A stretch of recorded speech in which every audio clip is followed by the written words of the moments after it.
Hey guys, still here and welcome back to the Wargame Red Dragon Tournament. Today I have for you the semi-final, and I'm not commentating on this alone, as you might already hear. Quinn's in the room with me and he's going to be co-commentating on this particular match, although, well, I at least haven't been able to make too much sense of his blabbering. Maybe you can. Today we're looking at Blue Force Freepoint versus Red Force BlitzHoundBerg. This is another one of those Clash of the Titans, in the sense that we have a Field Marshal, a Brigadier General, and an unranked Enotic, versus two Lieutenant Generals and a Major General. So we can expect some very, well, advanced gameplay as far as I'm concerned. What we're looking at right now is Wonsan Harbor, which I think is the first time I have seen this particular map. And it was actually Freepoint's choice, and they decided to go with this map. Now I'm seeing quite a few Lynx A87s, so there is a British deck, there is a Swedish deck, and a German deck, if I'm not mistaken. We got the Fuchs, we got the Lars too. Yeah, the Germans are here. Interesting to see that Blue Force decided to opt not to use the Israelis this time around.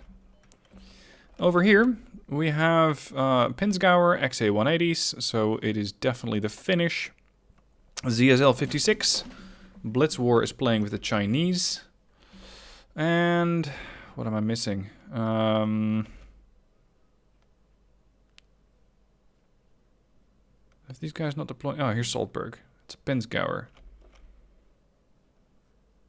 What are they using?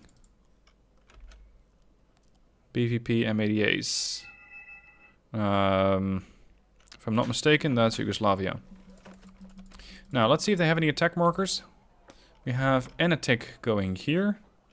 Blitzwar going all the way to here. And this is, of course, an important building to have. Because from here, you can lob ATGMs at anything that comes close. So I imagine that they definitely want to have this building. We have defense marker from Enotic over there. Krot's going to deploy CV into Bravo.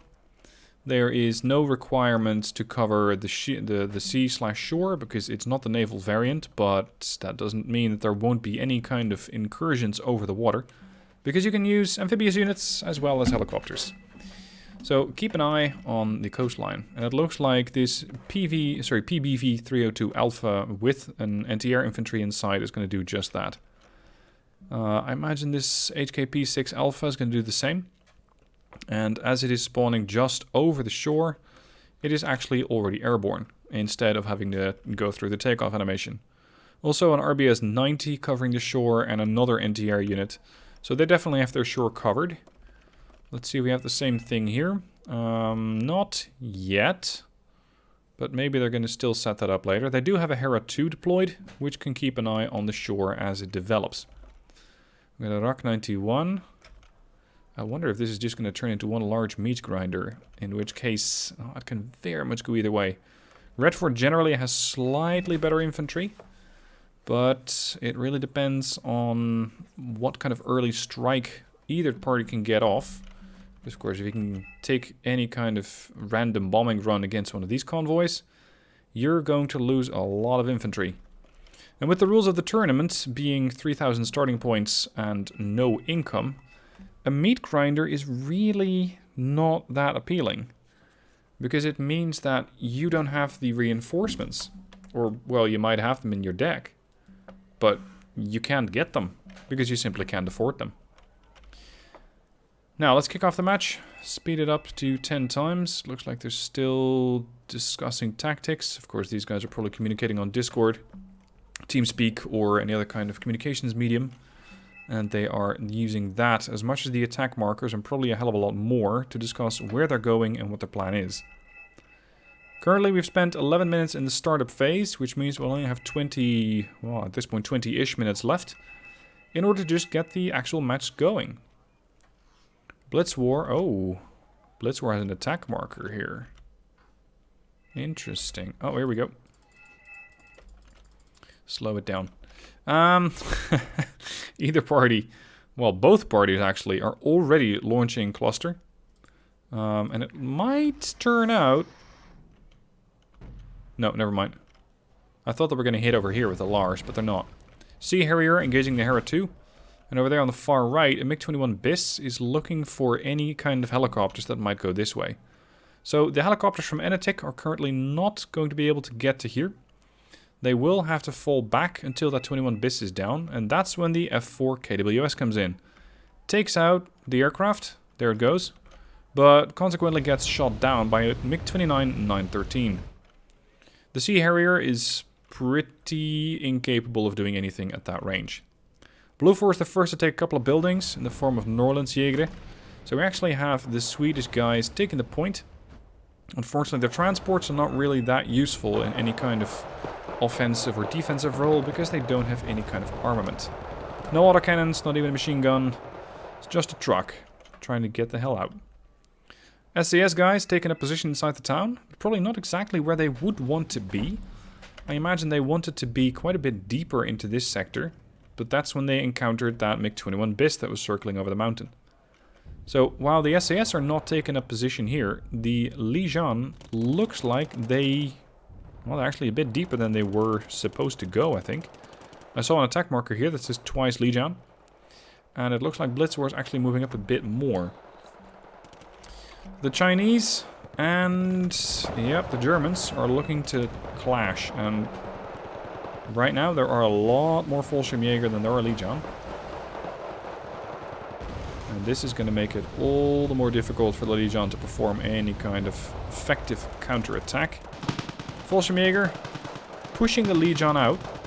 Even the Zanshi have taken quite a few hits. And over here it looks like the Lee Ren and the Norrlandsjägare are still squaring off. There are quite a few defensive/offensive ATGM units in here. I consider the drug units a bit more defensive in the sense that they have shorter range and less attack power. But nevertheless, these can be pretty annoying to the PBV 302s. Fallschirmjäger making mincemeat of anything that gets too close. Now the Zeeshan 90 are trying to do some damage against the Fallschirmjäger. And they are still not having a good time because they're constantly getting mortared. The Rak 91 is getting ready for another salvo. If that's going to be hitting the Fallschirmjäger, and the counterattack from the Proletari, Mehanichovana, Yekeri could be imminent. It all depends on where this Rak 91 is going to drop its little payload. Now the SAS are moving into position. Over here we got the Zeeshan, Eriks and Panzer Yekeri. And as far as the conquest goes, because it is a conquest match, nobody's gaining points. Red is slightly ahead, 13 points to none. But at this point of the battle, that doesn't mean anything. One of the Norrlandsjägare groups has been destroyed. They're falling back with the survivors, and there are, well, quite a few of those. I just hope for their sakes that they're able to... Nope, that was one guy who died, which means that the whole squad is dead. Even keeping one guy alive in a situation like this, where you have no income, can be critical. Another quad stack of Fallschirmjäger pushes forward. This is a standard Fallschirmjäger, not the Fallschirmjäger 90. But then again, you're not likely to engage any kind of super heavy inside of a town. And even if you are, 16 AP onto a quick flank of a tank, so a side shot, can still kill it. A lot of support vehicles are moving back currently. That's a lot of ZSLs, XA-185s, and even an Su-57-2, interestingly, and a couple of charioteers. I'm not even sure if these guys have enough anti-tank weapons, considering that they don't hit everything, to deal with all of these. So if Red 4 can make a push here, it's going to be pretty rough for Blue 4, considering that they only have the Fallschirmjäger to work with. I have one red dot over here, and that's Saltberg's Hera 2, which is moving its way, or making its way to the flank of Alpha. I'm not sure if these AH-7s are just going to rearm. Yeah, they're just going to rearm. They cannot shoot down the Hera 2 anyway, even if they wanted to. Blue 4 is not yet aware of it. And Red 4 is not yet gaining information from that Hera 2. So at the moment, neither party benefits, or... well, yeah, neither party benefits from having that Hera 2 over there. Quad stack of Zeeshan 90 has arrived. And this is where the Fallschirmjäger could take a bit of a hit. Because 4 FHJ-84s is gonna be a rough experience for the Fallschirmjäger. The Legion, however, are taking a lot of fire from the MP2s and the MG3. There we go. That's a perfect artillery shot. Legion are down to 8. 7. That was one squad. Dead. Another salvo from the Lars 2 hits the town. Pushes the Legion even further back. Where... Actually... Yeah, here they are. Here's the 7. Another skirmish between the Norlandsjäger and the Liren. But what's all this? We have another incursion coming in. Blitz war with the Liren. There is quite the picket line over here with Stormers, Spartan, even an SBS team. So it's not that likely that the Liren are going to do any kind of damage here. In the woods we have a couple of Royal Marines. More Royal Marines about to take Echo. And some SAS to deal with any kind of helicopters that might come by. Now, we still have 23 minutes left on the clock, but only 14 minutes left on the replay. A couple more Fuchs are rolling into town. Krot is sending reinforcements to the Norlandsjäger by the looks of it. Yep, 20 Fallschirmjäger have arrived.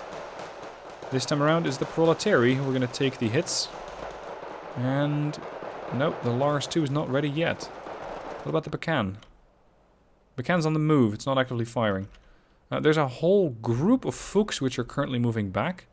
Potentially to shield the artillery and the FOBs, and of course the CV, from that Hera 90 that they at some point have shot down. Norlandsjäger, with their anti-tank weapon, dealing with one of the Greyhounds. Saltberg's pulling back. The Proletary have taken some hits, but nothing terribly serious. And it looks like the Fallschirmjäger 20 guys over here are now moving up in the town. When they do, they're going to encounter Legion 90, more Jekeri, a couple of Mehonichovenau, and some transports. Because there's still that horde of transports. And it's mostly just PKT machine guns and the charioteers. But don't ignore a large group of these things, because that can be a lot of suppressive damage. And with that, there is the potential of wiping out infantry as they're getting sort of stun-locked. Erics seem to be getting some new ammunition. They have fired 6 of their Iglas. So a couple of the, potentially the Lynxes that dropped off, maybe the Royal Marines or some of the SAS have taken a few hits. Royal Marines have taken a position here and here.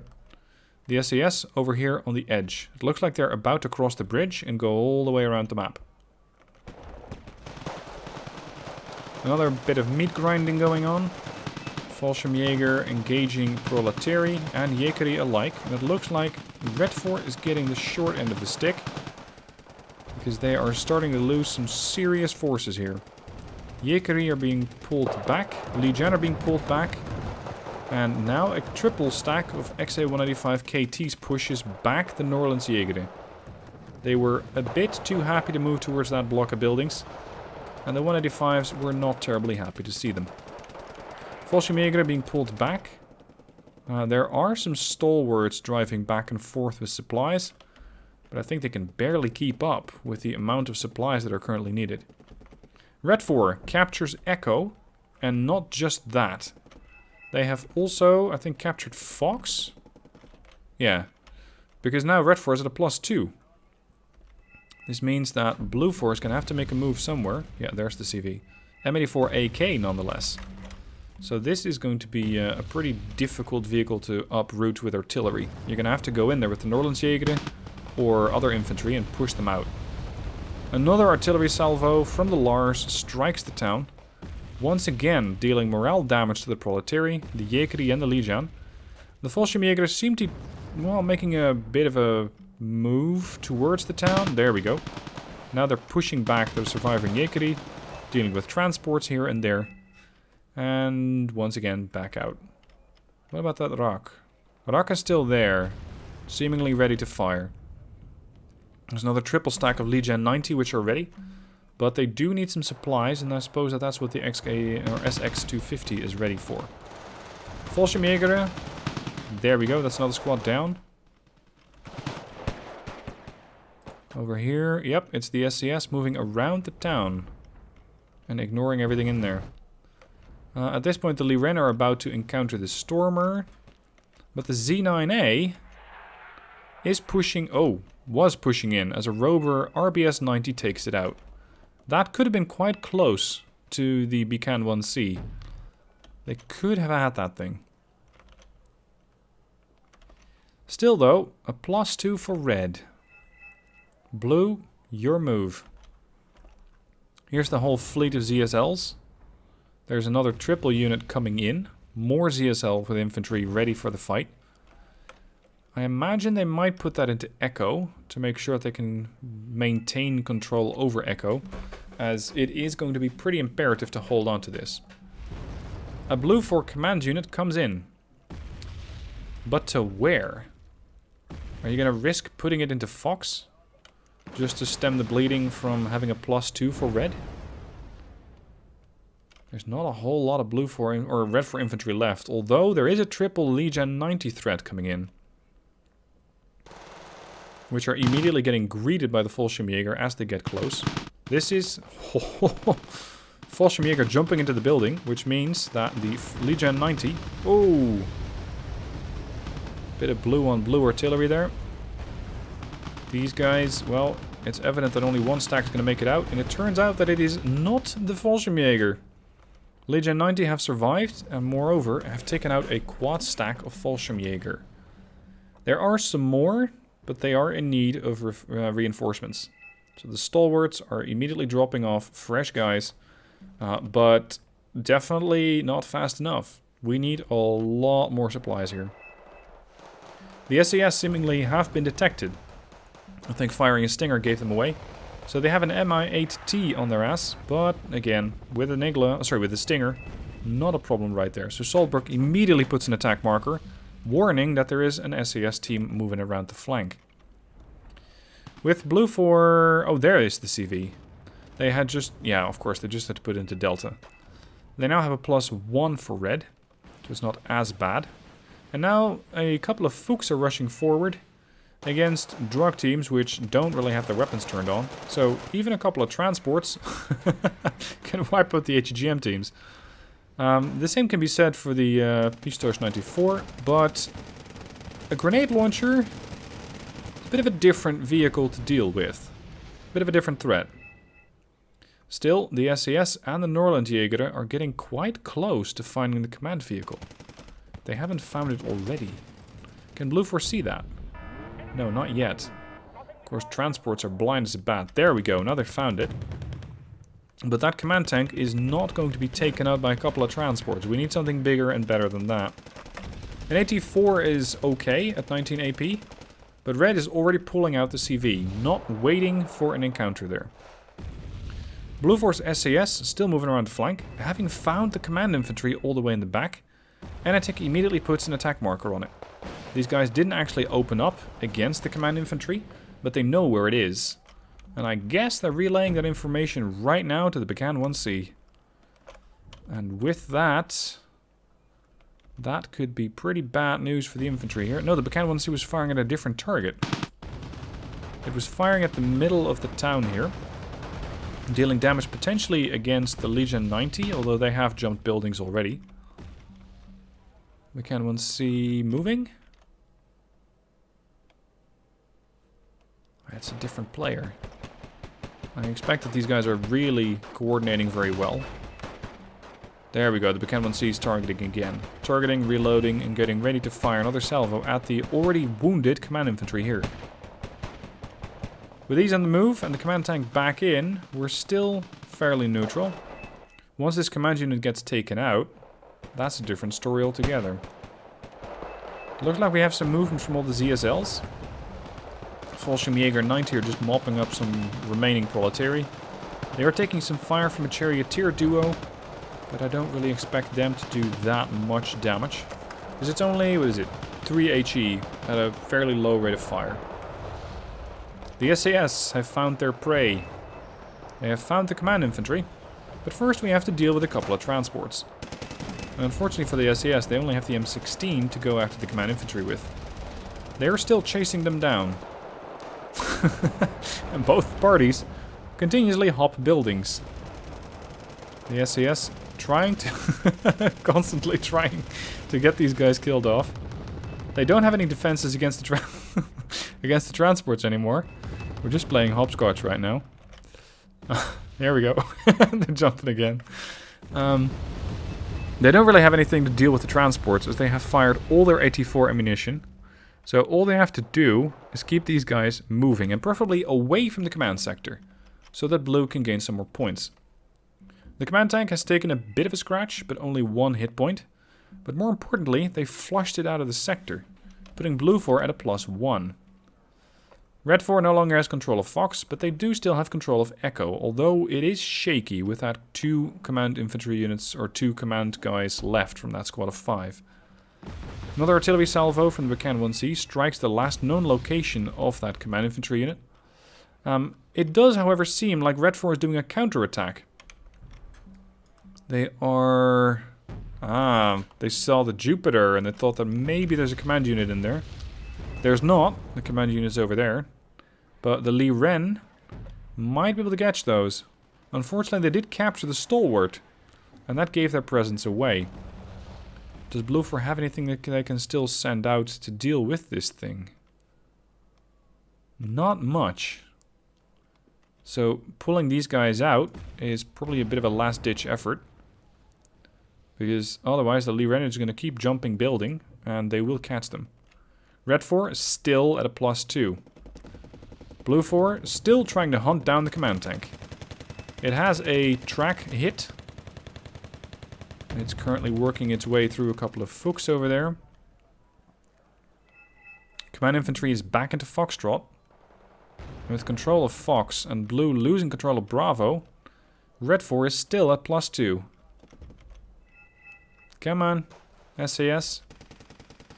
Can you catch your prey? No, they're too busy taking out another transport. They really have this tank cornered. There is nowhere that this thing can go, so it's going to have to fight its way out. It is currently distracted, however, by the transport, but the SAS missed their first attack. Their second one strikes. Now they get stunned. This is going to get very close. 40%. 1 hit point left. SAS are dead, leaving the command tank at just 1 hit point. What else is going on? The Lee Ren are still pushing towards the command infantry. You could use the command tank to try and take them out. They do have an anti-tank weapon though. And between these buildings they will have quite a bit of defenses. What's that Harrier looking for? They're definitely trying to hunt down something. Oh, Saltberg knows where the command unit is. That's one thing, but can they kill it? Blue 4 has been successful at wiping out the command unit here. And they're currently with the 4 Fallschirmjäger. Well, they were trying to hunt down the command infantry and almost successful. And that's when they ran into 16 of these guys. This is going to be pretty deadly, I'm afraid. They're still trying to jump the infantry here. Come on.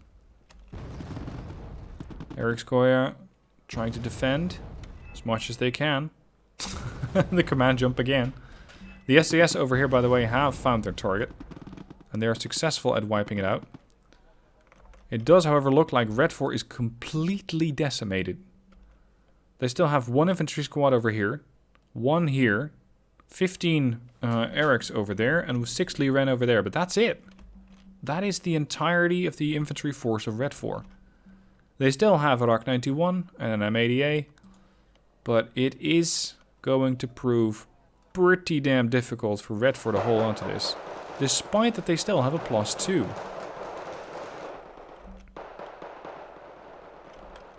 Another salvo hits the town, but misses the command infantry.